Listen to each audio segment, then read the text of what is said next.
Shaq was on an interview with Complex. He was asked a question: who is the worst player of all time? He immediately responds with Rudy Gobert. The interviewer pretty much was like, I knew you were going to say that. And then he asked, jokingly, clickbaitingly, Ben Simmons. WOAT NBA player. Rudy Gobert. Oh my God, I knew he was going to say Rudy Gobert.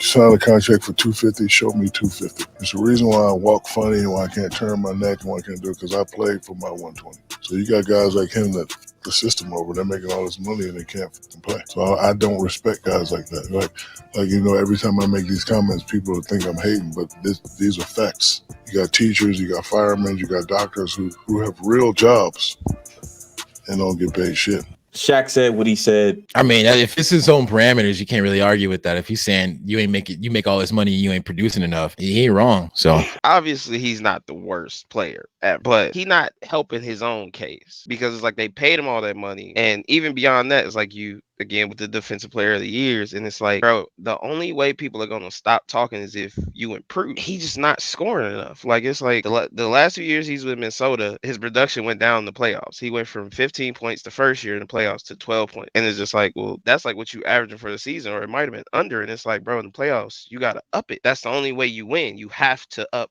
production. Like, all the important players have to shit, not even just everybody has to up production in order to win. And it's just like, the part that's crazy about it to me is, would it really even be difficult for him to add something to his game? Y'all remember Roy Hibbert? The thing I hated about Roy Hibbert when LeBron then was playing them in the playoffs was like, I just was like, man, this man just get mad tip back. He just be tip. He there on the offensive board. He just tipped that bitch back in all the time. He used to piss me off so much. Thinking about it now, if Rudy Gobert simply just did that, would it not get him closer to like 18, 20 a game? Or like he has to add something. I don't think he gets better defensively. I think his defense is good, and it's about as good as it's gonna get. Something's gotta happen. Like you said, like, bro, they paid you all that money. You gotta play like it. Like, and that means you gotta do other shit too. And the defense shit is great, but you kind of need to start adding to the scoreboard. You be on the floor a whole lot for defense. Like, you gotta find a way. And I just feel like a player of his size, and all the eyes are on Cat and Anthony Edwards because of how dynamic of scorers they are, it should be a little easier for you to add to that, at least in the playoffs. So, I mean, like, in that sense of it, like, yeah, he kind of, to me, in that sense of it, yeah, he do kind of suck, because it's just like, bro, you've been in the league this whole time and you ain't added nothing. Kind of. You just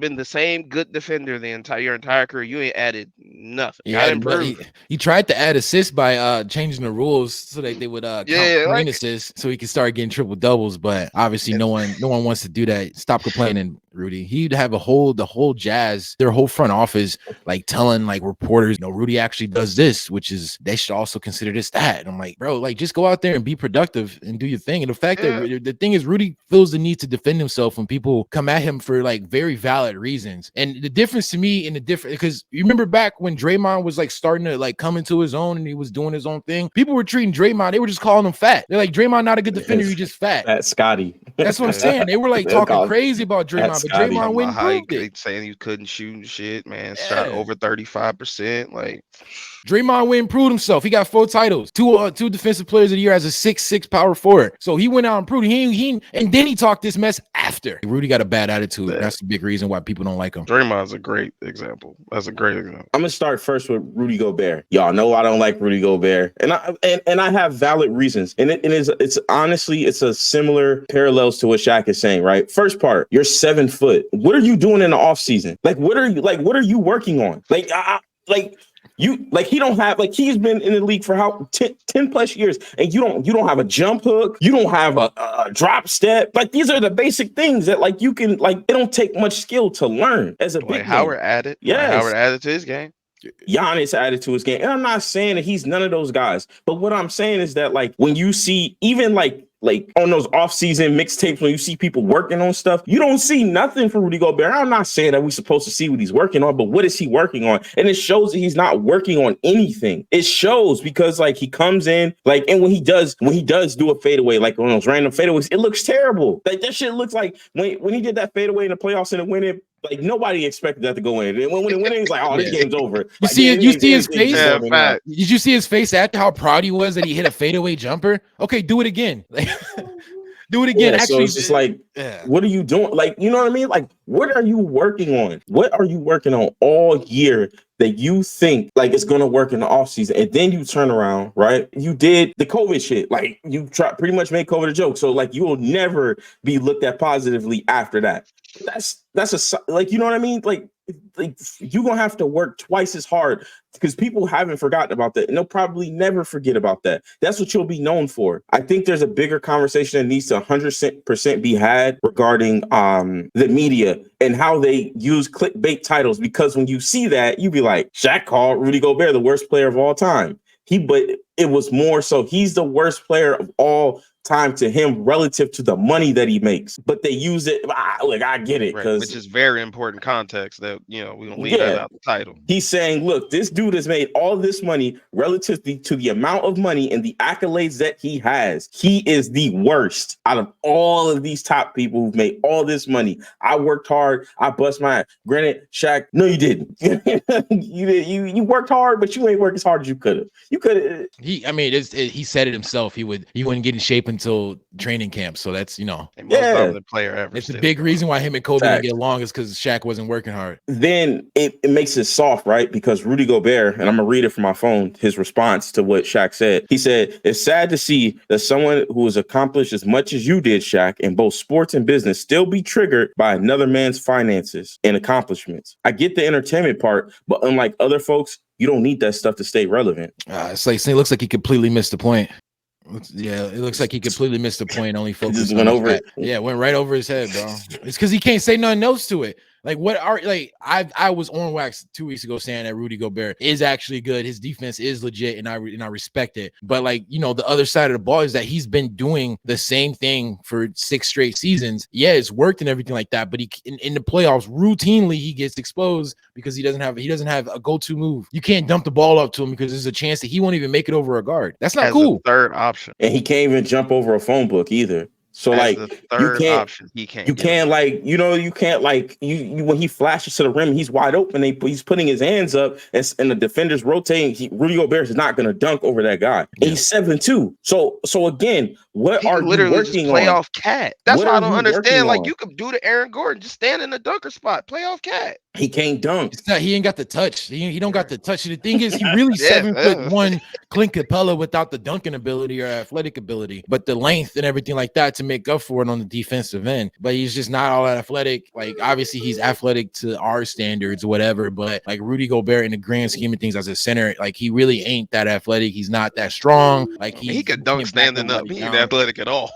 Well, yeah, that's what I'm saying. He can just put his arms up and dunk on it. Like Rudy, like this again, when it comes back to what are you working on in the offseason? It doesn't seem like he is. Every video I've seen him working in the offseason, he's practicing jump hooks that he don't take in a game. He's mic and drilling. Yeah. Okay, cool. You're almost but he's doing the Instagram workout. That's but it ain't nothing that he really gonna do or nothing that's really gonna help him in the game. Because the stuff that would help him in the game is contact drills, going up around the rim. Because that's your problem, is that you cannot finish with contact around the rim as a 7-footer. It's crazy. That's the biggest player on the court. You need to work on that. Like, that's, bro, you get 12 boards a game. You tell me you can't get 18 points, 17, like 12 in playoffs. My thing is that it just doesn't feel like he's all that aggressive with it too. At least with, like, I'm gonna bring up Angel Reese as an example, is that she continues to go up with that motherfucker regardless. She just continues to go up with it. Like, she will absolutely just keep challenging the rim. You have to, because when you do that, they have to respect it. Rudy Gobert's not respected inside, so they'll put a guard on him. They don't care. They guard him with Terrence Mann, dog. I'm not like, come on. And it worked. Yeah, it worked. He gave up 34 to him. Like, yeah. Boy had his career high, playoff career high. Probably his actual career high. Yeah, they got Terrence Mann a contract off. Terrence Mann got a contract off that game. Terrence Mann probably extended his NBA career based on that game. Oh, yeah, just because all he was, and it's crazy. It is what it is, right? You know, but the reality is, like, Rudy Gobert, his comments to what Shaq said pretty much is proving Shaq's point. Like, he's saying, you soft, you don't work hard, like, do better. And then and then he walks around with this woe is me ass shit. Like, well, I don't understand why everybody don't like me. It's just like, bro, you're 7 foot tall, you're 7'1", and you can't jump over a phone book. You can't dunk on anybody. You can't finish through contact. You don't have a go-to move. You don't have a jump hook. You don't have a post drop step. Like, nothing. Like, you're not helping the team. Like, yes, your defense is good, but as we've seen, specifically the Minnesota Timberwolves, they don't necessarily need you as much as you think they do. The game that Rudy Gobert missed was actually their best defensive performance in the whole playoffs when they had Cat playing the 5. That was their best defensive performance. And one of the best, like that game was like an absolute masterclass on defense, and you weren't there. As Reed was doing the damn thing. I will ask this question to y'all: who is your worst player of all time? Do you have a current player that's the worst, that you feel like is the worst, or the worst of all time? I'll give you both. I'll give you both. Cristiano Felicio. So 4 years. I think it was 4 years, like 60 million from the Bulls. Got paid to do nothing. Got paid.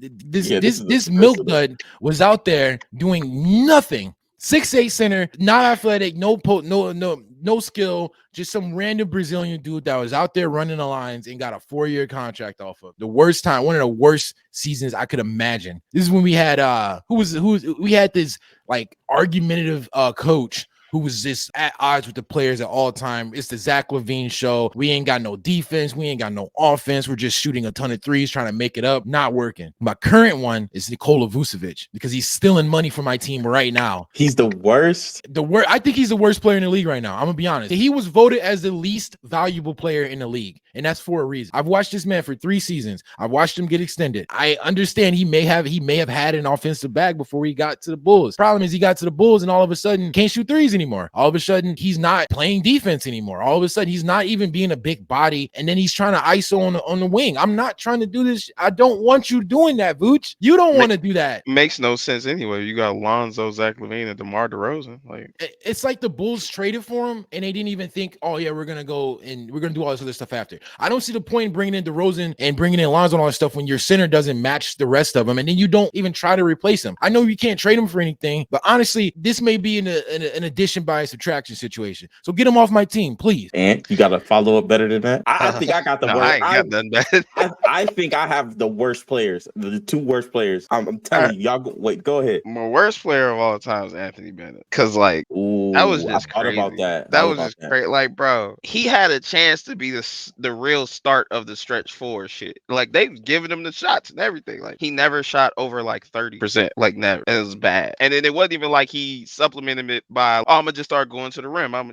do regular big man. It's like, nah, he just wasn't scoring. And then he's barely rebounding. He's getting out rebounded by Tristan Thompson. It was like number 1 overall pick. That was nuts. Like, that's one of the craziest things I've ever seen. Just like, and it's like, you talk shit about people in the NBA, but like, we don't think none of y'all are like actually bad at basketball, but he looked like he was bad at basketball. No, bro, I'm telling you, I got one worse than both of the ones y'all said. And my personal one that's playing now is Jay Crowder, because I'm so upset that everywhere he's on Celtics, he played for Suns, Jazz, he hit his shot, got a couple stops here and there. He was a actual like solid role player. Got to the Bucks. I can't tell you a thing I've seen him do in a Bucks uniform, but just get blown by, be a saloon door. That's all I see him do. That's it. That's my tip. I'm gonna give y'all the build and the stats, and then we're gonna go from there. So this person, my worst player of all time, this person was the number 2 pick in the NBA draft. He was 7'3", 263 pounds. His career averages was 2.2 points per game and 2.7 rebounds per game, and he averaged less than a block per game. Machine to beat. He was hands down the worst. He is the worst person to ever grace the NBA. He actually played in the NBA for 1, 2, 3, 4, 5, 6, 7 seasons. He was drafted by the Grizzlies.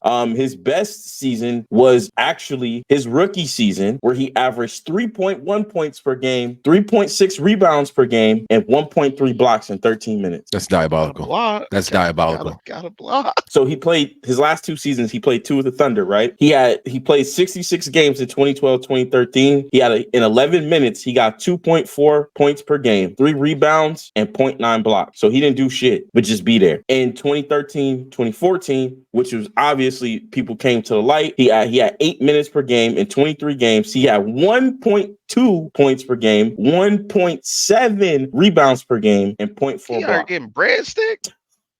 Yeah, 1 point. That just cracked Reddit shit. Yo, sheet the beat cracked Reddit shit. On that note.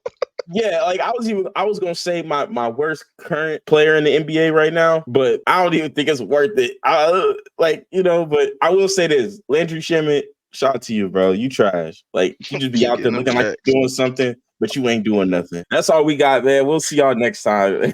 You trash. All right,